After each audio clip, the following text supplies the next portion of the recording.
Hello everybody, welcome to the Centbee Show. I'm Lorien and Kage and my co-host today is Kage and Chingila. How you doing, Kage? Good yourself, Mr. G. I'm amazing. We skipped a whole week. Felt weird, I have to say. It did. Yeah, it did. Hey, by the way, welcome back, yo. Good Yes. to have you back. Oh, thank you. Yeah, it's good to be back. Yeah, man, we missed you last week, honestly. Like I was saying, it felt a bit weird not having to, shoot like traditionally like we do on Fridays. Yes. Yeah. Yeah, it's now become something I look forward to on a Friday morning that's my Friday morning. We're going to be hanging out, Yeah. chatting, talking about Centbee.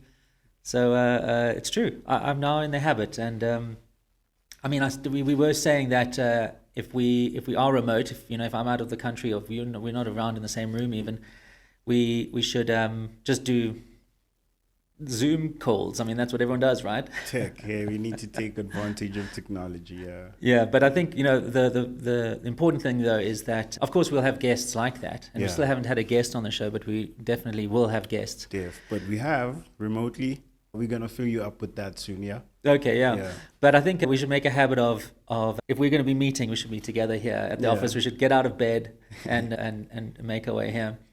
Yeah. So I've been traveling. I was in Nigeria, and I'm very keen to tell you about what happened there. Oh yeah, I mean On our last episode, we were pumping people to check you out at the Digital Nigeria Conference 2023. We obviously want to find out what's happening down there. Why not fill us up? Absolutely. This was my fourth visit to Nigeria and my third visit to Abuja. So I've become, quite fond of Abuja. I'm familiar with the roads. I've been to some of the restaurants around there and driven around town. But also, most importantly, the people that I get to see there. Yeah. The guys from Dominium, Mohammed Jaga and Jeffrey Woluwisu, two great guys. I've seen them now on every visit at Abuja, and I'm really, really fond of them. I find them, I think of them as my friends. Yeah. And then, of course, others. But also because of it always being a conference when I'm there, or a university kind of a conference, there's always speakers from around the world. Mm-hmm. And because what they've done at these Digital Nigeria conferences now is they've focused on blockchain. Yes. So out of the 3-day conference, 1 day largely is dedicated to blockchain. Okay. And that means they invite speakers around the world who are knowledgeable in blockchain or working in blockchain, entrepreneurs and so on. And so it's not just going to Nigeria and seeing Nigerians there. I get a chance to see, in many cases, friends who are in the blockchain ecosystem, coming back to the same place to also speak on topics. And so we get to have a relationship like that, where I have friends now around the world that are my conference friends. That's cool. And whenever we see each other, we enjoy each other's company. Yeah. So absolutely, I really love going back to Abuja, and I look forward to going back to Digital Nigeria 2024 next year. As I said, I spoke to a lot of interesting people, including the Director General of NITDA, which we can talk about, especially because we've got an interview there. Yeah, that's a pretty tight one, because it's kind of a reputable someone in the space, so you guys must look out for that. Yeah, we certainly will talk more about that. Yes, so the people are great. I get to see people from the international community who are interested in blockchain, and also interestingly BSV blockchain, because the government has blockchain initiatives and have identified BSV blockchain as the blockchain that they are going to train young entrepreneurs and young students on.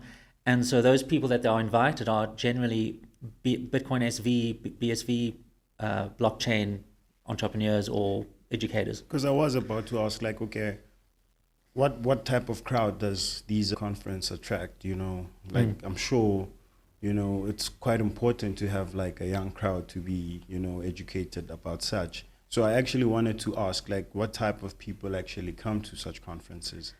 Well, all sorts, but when I was there, I was amazed at how many younger people were there, student level, student age. So, and I know Nigeria is a very young country, with a very low average age, probably not much older than 19, 20. And so when when you see these conferences, they're just filled with young people who are excited about new technology. Now, of course, the Digital Nigeria, it wasn't just a blockchain conference. It had other topics like AI, metaverse, all these sorts of new innovations in the digital space. And so young people were coming that were interested in all those different fields. But on the day, specifically when there was the blockchain day, there are many young people who are interested and excited about blockchain and wanted to come and learn more about that.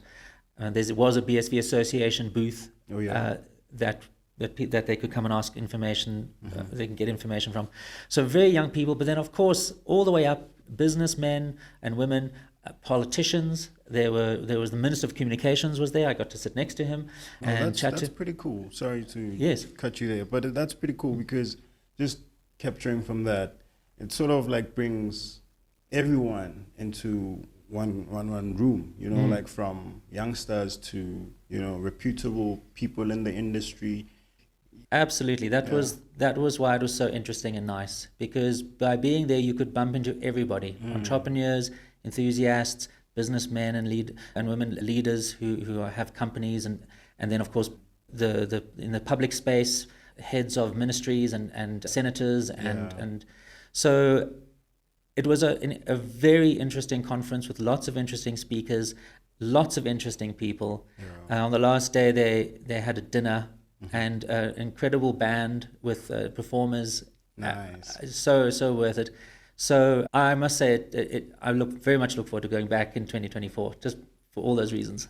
Oh man, that's awesome. Because what I appreciate about such trips is also the exposure to the culture, you know, because it's important how the tech sort of like also speaks to that. It's not just, you know, technology advancing, but it's also how it sort of like advances with the culture, you know.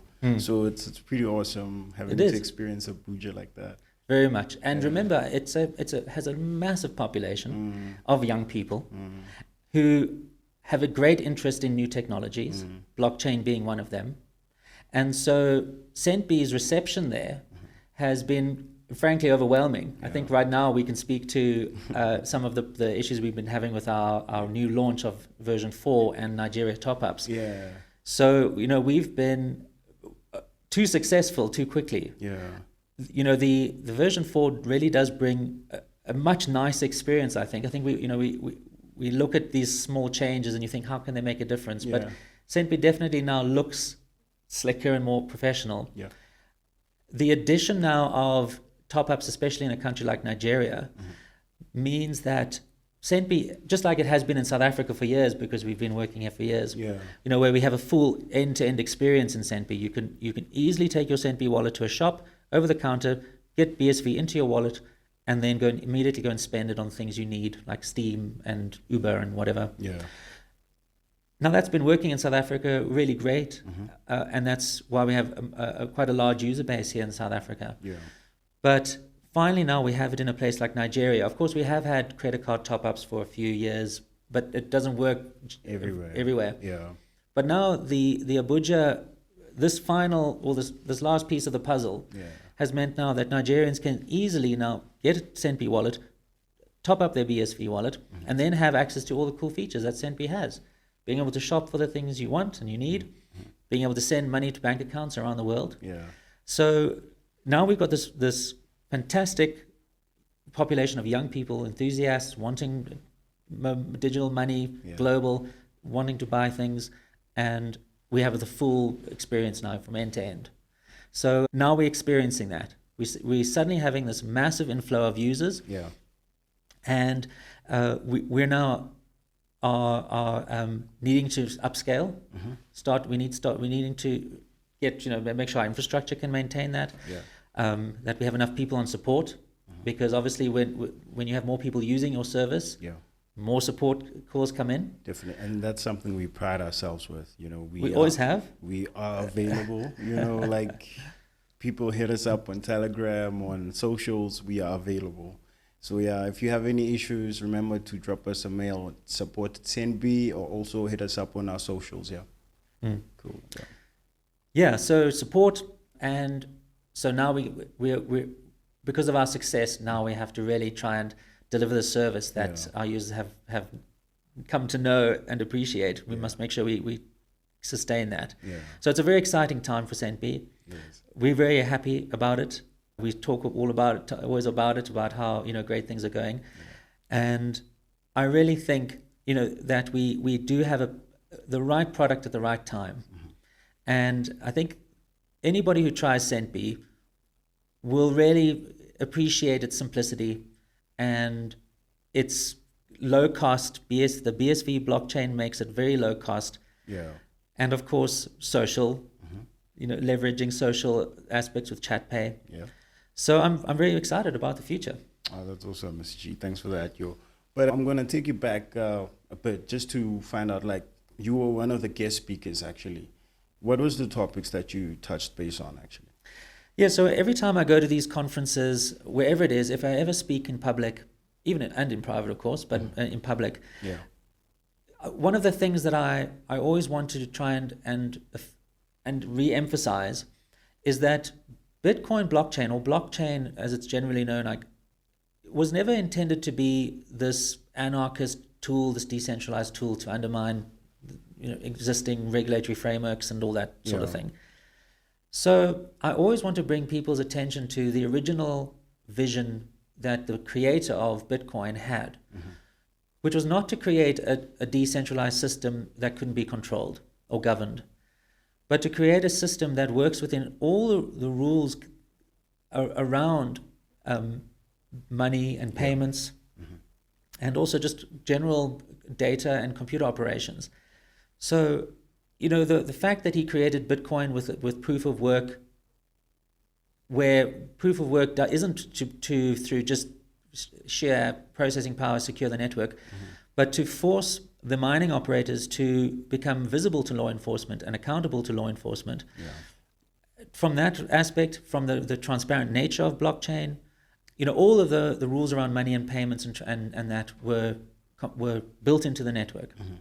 So when I go to these conferences, I want to just remind people that what the space has become today, which is focused on this aspect of decentralization, which is kind of overblown, to be honest, means that now the world is, on one hand, feeling a little bit. I mean, if you think about it from the regulatory point of view, there's a lot of unease around blockchain. Yes, now, regulators don't know all the ins and outs about this blockchain and that blockchain. For them, it's blockchain. Yeah.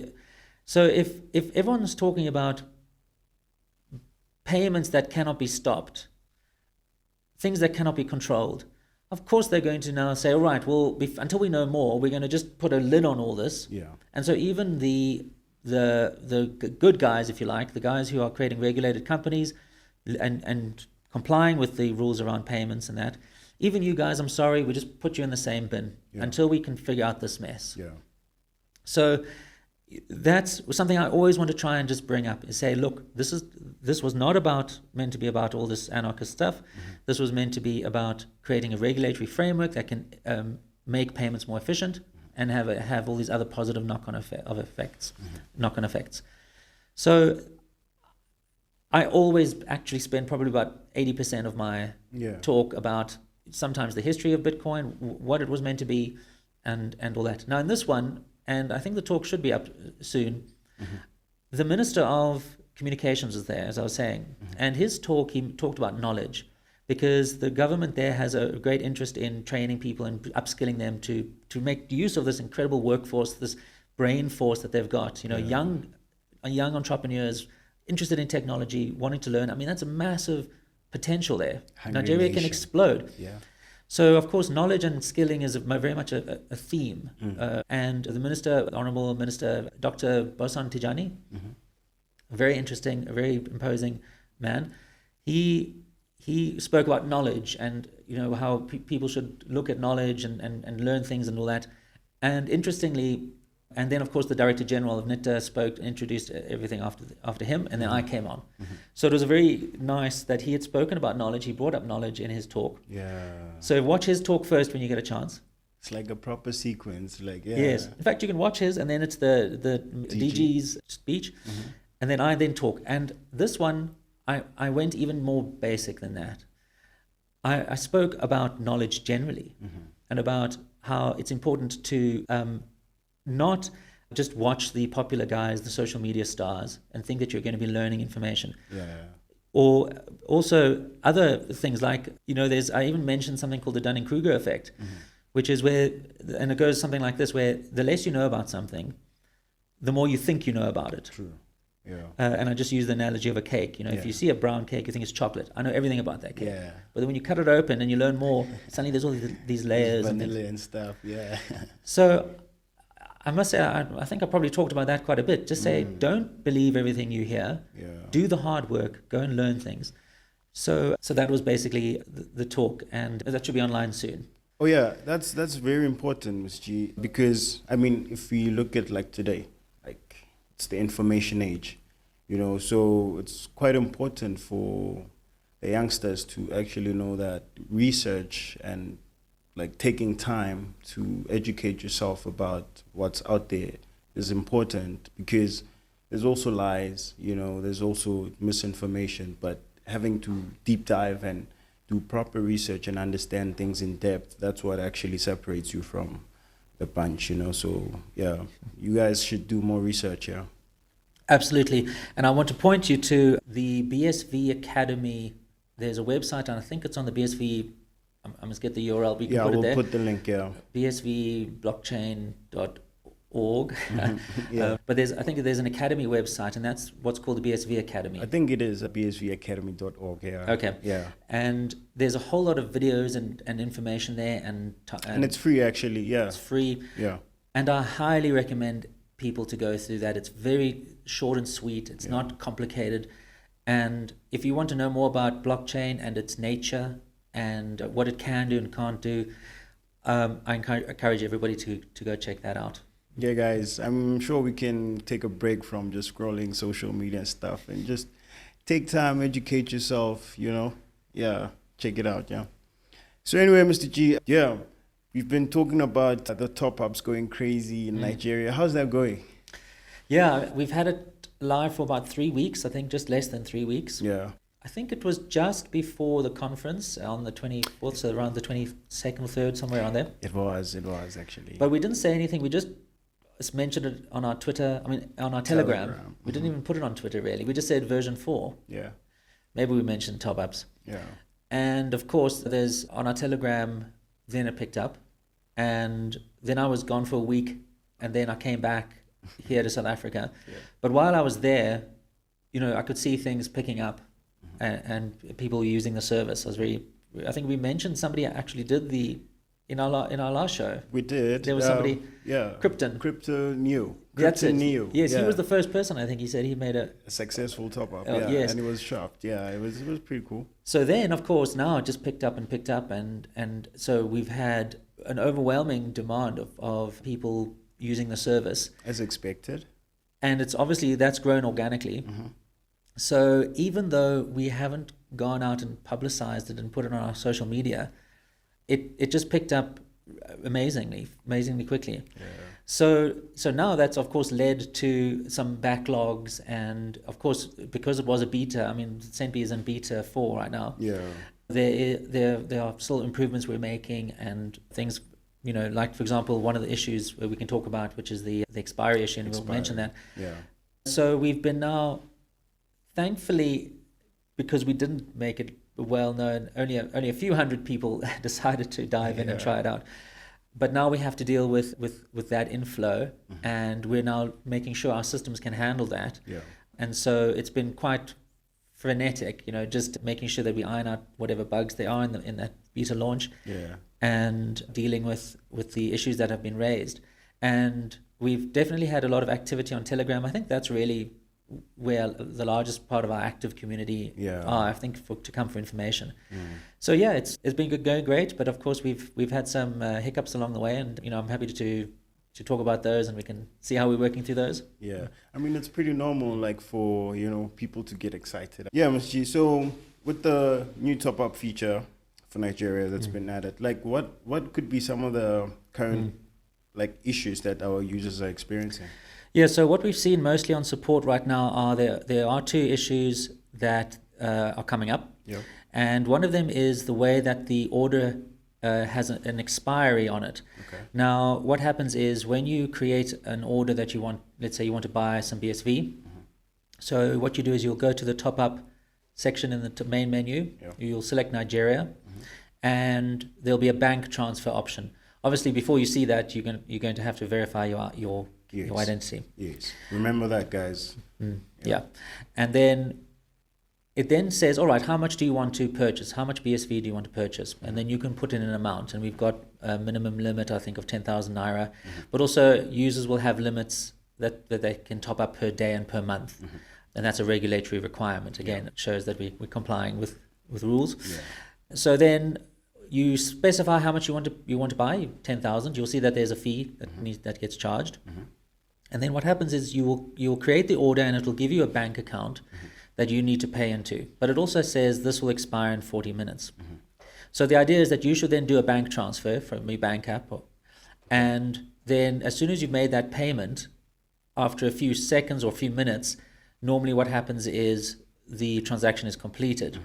Now, on Centbee, it just ticks down. There is a button that says check the status.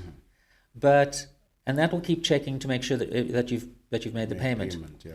But the problem is when the timer runs out and you look at that screen and you want to tap that button to check the payment, that button disappears.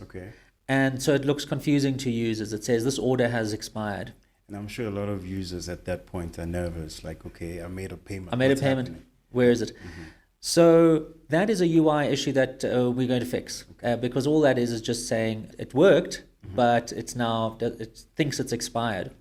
So I think we're going to add a feature there where a user can say that they've made a payment, and if they've made the payment, then that expiry will say, okay, fine, we'll wait for the status to come through. And so that's going to be an update we're going to release in probably early next week. And then the second issue that we have right now is because of the way our service provider works in Nigeria, is when we receive the payment for the BSV, we have a day that transaction gets processed on the service provider side.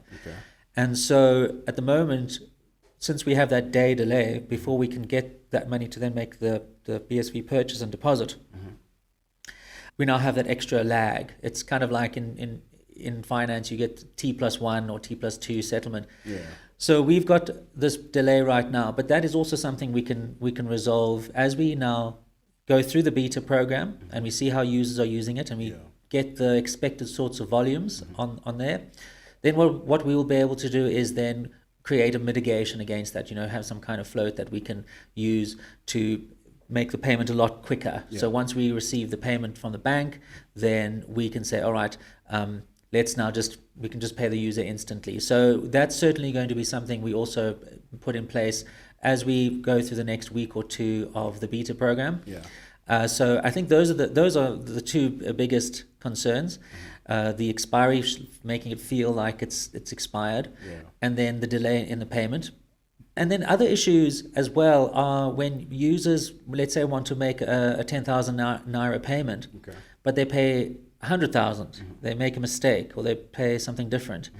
Now that also is something that we need to manage from our back office, because the payment then comes through, but it isn't matched, and we then have to go do admin to find out what extra payments came through. And then we have to make a decision on how to handle that. Now, in some cases, we can issue a refund, but what happens usually is that takes 10 days to settle, and that's a banking issue. It's a banking issue, which is very undesirable. If you accidentally pay more than you should, then there's quite a long delay there. But also, of course, the user can just then make a payment, and we can settle send the BSV back. What the user could then do, of course, is just use our money send feature to send it back to their bank account. That'll be minutes rather than 10 days for a refund. Actually, So the user has some options, but it does have to be dealt with on the back office, and that can take some time. We do have to do recons, and sometimes those recons take a day to get back the bank statement. So I ask users our customers, our users, to be patient if there is a mistake. But please know that we're going to always be here for you. We're going to be, working to provide the best service for you. We are a business that values our users, That's why we love creating a beautiful product for them and something that works. So we will certainly be working hard to settle all these disputes and any things that might happen. And we trust that you'll enjoy the experience. Definitely. And what I enjoy about the whole process is that it's more of a collective thing, because of the feedback that we get from the users, because V4 is in beta. So with all these features that we've added, it's sort of like also testing how you guys receive it, if there's any changes needed, if there's any errors or bugs to fix, Oh yeah, so yeah, remember to download the Centbee app, guys, on the app stores. Yeah, cool. So Mr. G, we've been talking about, topping up, getting some stash in your wallet, but I'm sure people are concerned about the fluctuation. Yes, the price fluctuations. It keeps on going up, it keeps on going down. Like, what's up with that? Well, I mean, that is, of course, something that happens in crypto a lot. The volatility is always spoken about. And, that's just the nature of this whole crypto craze, where people are speculating on exchanges and pumping the price and dumping the price and all sorts of shady dealings going on behind the scenes in these exchanges. And so BSV, unfortunately, isn't separate from all that. People still look at BSV as not digital cash, but as a cryptocurrency that can be traded. So when users do have BSV in their wallet, depending on how the crypto market generally is going, they will see the value of that in their local currency terms going up and down. And of course, right at the bottom of the home screen, we've got very prominently the exchange rate. So of course, users always we have that there because we want users to know that this is like a foreign currency. And so their local balance will fluctuate according to the price of that BSV. And we always have one BSV is equal to whatever. So, of course, the amount of BSV in your wallet will never change. You're always going to have a very stable number in your wallet unless you spend it or if you earn honey. But your local currency exchange rate will fluctuate. So that is something that is just the nature of cryptocurrency generally today. Now, of course, it's not always going to be like that. Because in our view, if you believe that the world is going to enter into a single blockchain world, which seems likely since the internet ended up like that, one internet to move information, one blockchain to move information, it's the same thing. Then that whole speculation around cryptocurrencies and people on these exchanges trading crypto will go away.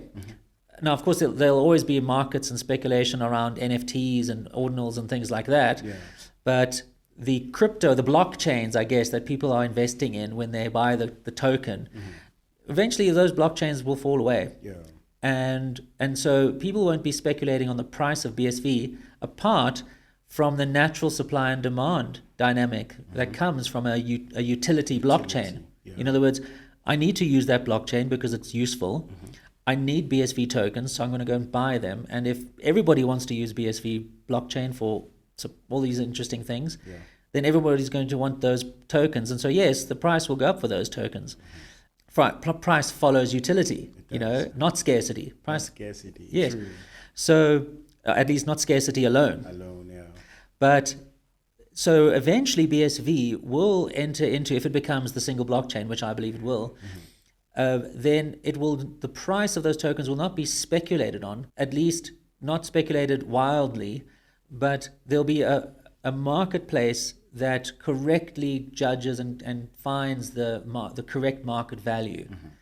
And that can be, depending on the demand, of course, if there's a steady increase in demand, or if it's a stable increase in demand, then of course the price won't be volatile.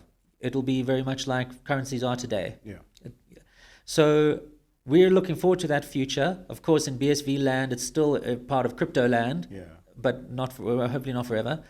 So people are going to see fluctuations in the currency. Now, that doesn't mean that you can't use BSV, because remember, BSV is cash. When you have cash in your wallet, it's not there to earn income or grow in value. It's there so you can go and spend it. So I was thinking, because I wanted to actually ask, can BSV be used as savings or as for investments? Yes, this is what everybody thinks generally crypto is. It's for saving money. So protecting yourself against inflation. That's a big one. people think that because Bitcoin and crypto represent sound money, that it can protect against inflation, the fiat currency inflation going on around the world constantly. So people think, well, I can save my crypto and it will at the very least hold this value over time. Yeah. But then also people think, well, I can invest in it because this one might pump and then I can make some money and I can sell it. Now, BSV is not meant to do that. Cash is not meant as an investment or as for savings. You don't want to save cash. I mean, unless it's short term. You want to if you want to save, you put it into things that can grow in value, you know, businesses and things like that. Yeah. BSV is cash. It's a couple bucks in your pocket because you want to go buy that game, or you want to catch an Uber, or you want to top up your phone with data. Yeah. And so when you have money like that in your wallet, it moves quickly. So we're hoping that users start getting into that habit of using Centbee as a wallet, just in the same way you go to an ATM and you draw cash out of the ATM and you put it in your pocket. Yeah. We want you to think of Centbee as the same thing. You're drawing cash out of your bank and you're putting it in your pocket, except it's not in your wallet, it's in your mobile wallet. Yeah. And why? Because you're going to go get that Uber, or you're going to quickly recharge your phone. So that means that you've now got this ability to use BSV, but not to put large amounts that are the next day you're looking at 10% lower. I mean, that's not generally the fluctuations, but sometimes these cryptos can do that. They can, yeah. And this is meant to be, you top up, you go and spend, or you send it to your relative in a different country, or you buy something that you really can't buy, a digital product or a good that you need a credit card for and you don't have. So that's how our users should look at BSV and Centbee as a cash wallet. Yeah. You're drawing cash out of the ATM, you're putting it in your pocket, and you're going to spend. You're going for a night on the town. Yeah. So that's why I think the volatility of BSV, even though it is volatile, just like all the other cryptos, this is not something that you need to be concerned about, because at the end of the day, you want to turn that cash into lifestyle. Yeah. We want you to activate your lifestyle. Activate your lifestyle for real, man. It does sound like that, because, I mean, I like the fact that you are, comparing it to a normal use case of someone withdrawing cash from the ATM and putting it in their pocket, because it's exactly that. You want to spend cash on whatever you want, and Centbee has whatever you want. So it's as easy as that, guys. Remember to download the Centbee app on the app stores, yeah? Also, show some love, subscribe, comment. With that being said, we're jumping into our this week's questions and feedback from our social media. Ms. G, top up has been like the main topic. And the first question from Halal Dex1 on Telegram, they're asking that, can I top up my wallet using POS? That is point of sale. Right, so that would be going into a store or something like that. Yeah. Now, of course, we've got that feature here in South Africa. In SA, yeah. We've had it for years. People have been able to just go into a store and get BSV. But we don't have that option yet in Nigeria. And if there are any viewers here who know businesses that can support a company like ours and provide some kind of point of sale service to us, that would be great. We'd love to hear from you. But we don't have that yet. The only way you can top up your BSV wallet, your Centbee wallet with BSV, is with a bank transfer. So when you use the top up, you'll be given a bank account and you can do the EFT. So we certainly are looking at other options down the line. Cool. Yeah, look out for that in the near future, guys. We are trying to make it easier for you guys to be able to top up. So yeah, Mr. G, thanks for that. So yeah, jumping into our second question from X, Ivan V is asking, when will Serbia be available to send money to a bank account? Yeah, so we've got the ability to send money to bank accounts in a lot of Europe, the Eurozone, the countries that use IBANs. But we don't have a lot of other European countries or even going into Asia. Yeah. So we certainly are looking as well for that sort of opportunity. I mean, at the end of the day, with Centbee, we want to cover the world. Yeah. We are not going to stop until we give Centbee to every person on the planet. Yeah. That's our goal. Yeah. So we will certainly look into that, and we're also looking for partners, responsible businesses that we can work with that would be great. But unfortunately, nothing on the horizon yet for Serbia. Cool. Sorry, man. But yeah, look out for that soon. I'm sure in the near future, we're going to be having top-ups for Serbia. Thanks, Ivan, for your question. Mr. G, stepping into our feedback from our users this week. This one is coming straight from X. Well, they were also replying to a tweet that was sent out. So the first tweet says, Centbee to the world. And then they're saying, thank you very much to the CEO and his staff. Thank you for the hardworking. We will take Centbee and BSV from the world to the moon. Yeah, I was very glad to see that, because I've been interacting with some of the users on the Telegram support. Yeah. And of course, we've been getting a lot of chatter about the delays and the expiries and all that sort of thing. And so every now and again, one of our users just wants to, I guess, make us feel a little bit better about the work we're doing here. Yeah. And so that's really nice to see that. So thank you very much for that great little message. Yeah, cool. Thanks for that. And come on, man, like, you have to give it up for Centbee. I mean, which company has a CEO replying to telegrams and tweets and stuff? You know, that's how in touch we are with our users, you know. So yeah, remember to download the Centbee app, guys, on the app stores, and also remember to send us some feedback, show us some love on socials. Yeah, I'm sure you know the drill by now. So yeah, Mr. G, our third feedback comes from Bitcoin Apostle. He's saying, congratulations to Centbee and Handcash, best 2024 Bitcoin wallets for the Apostle. That's dope. Yeah, I mean, we always say we love Handcash. It's such a great wallet. I know the founders personally, these young Spaniards who are very smart and very fun and interesting. And so Centbee's journey has been pretty much alongside their journey. I think we raised money around the same time a couple of years ago. We've always been in the BSV circles, and we've got a chance to interact at conferences, of course.